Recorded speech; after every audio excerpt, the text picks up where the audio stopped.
It seems to me that data has taken on a greater importance in day-to-day business decisions. Do you find that that's true, or do you find that it's just different data? No, you are absolutely right. It has taken on a very different role.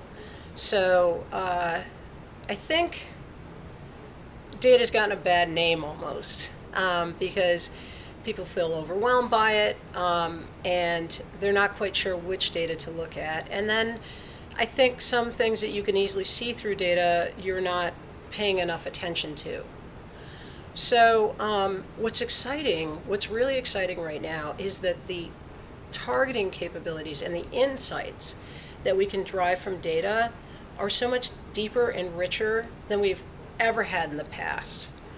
And it's really what you do with that data, how you express it into a target, and quite frankly, the restraint that you show as you really understand who you're speaking to, so that you're not bombarding them, but you're giving them dialogue that's of value to them. So, from the data perspective on insights and targeting, it's wonderful.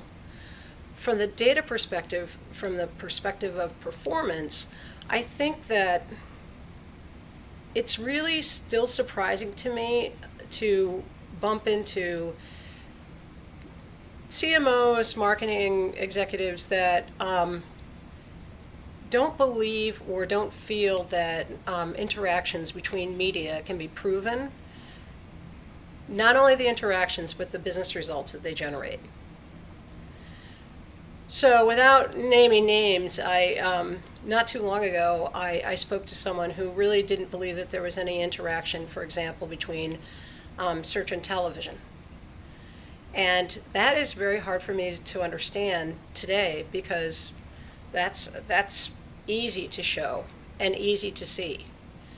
And what you're looking at now is we're moving away from, the role of each channel into the role of communication and what communication does for business performance and how you look at business performance across channels.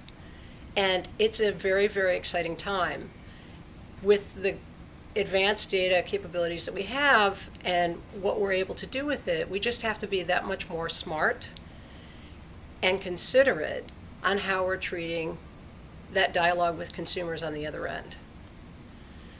Nancy, I so agree with you. Now, I have to ask you, you're looking at this very expansively, and that's how I would personally look at it as well. But it all comes back to age and gender. So you have proof that the sales have been benefited, but it's not hitting the age and gender that the contract is guaranteed upon. So what do we do here? This is a crazy conversation. There are so many better attributes around a person today than age and gender.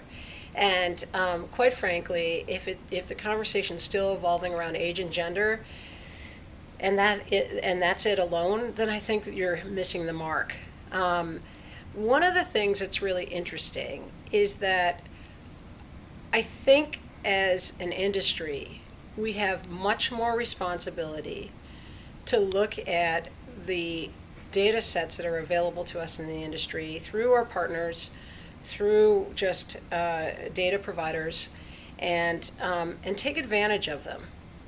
It wasn't too long ago that I had a conversation with a CEO of what was considered to be the largest data provider at the time. They've since been purchased because they were so good. And I asked him what was his number one issue. And his number one issue was actually getting the people that are in charge of planning media and buying to actually use the data.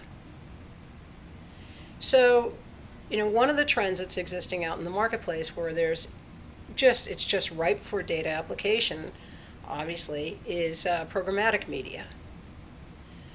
If you start to think about programmatic media, it tends to kind of exist in silos and specialized companies, specialized units within, it's not just holding companies, but let's just say that it sits as a specialized perspective.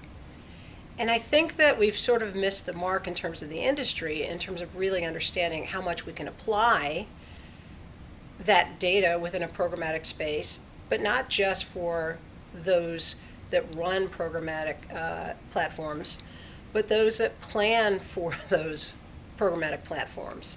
There's not enough understanding. And beyond that, there's not enough understanding of really all of the data that's available within the marketplace for insights. It goes so far beyond age and gender. And again, I don't think that age and gender signify much of anything anymore in terms of people's mindsets. Think of it. If you really want to think about age and gender, then what differentiates someone who is older today? Less digital savvy? No.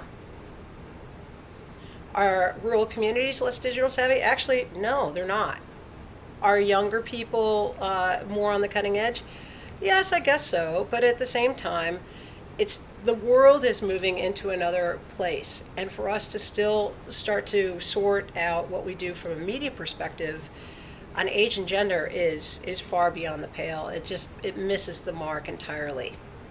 So when I think about what we're able to do with programmatic media, when I think about what we're able to do with addressable television and programmatic television, and just media in general, we have to be much smarter and much more sophisticated in our application. And we've got to train our planners, our analysts, and our buyers to really get out there and use this data in the most appropriate way. And then we also have to convince, and this is, I think, a really important point,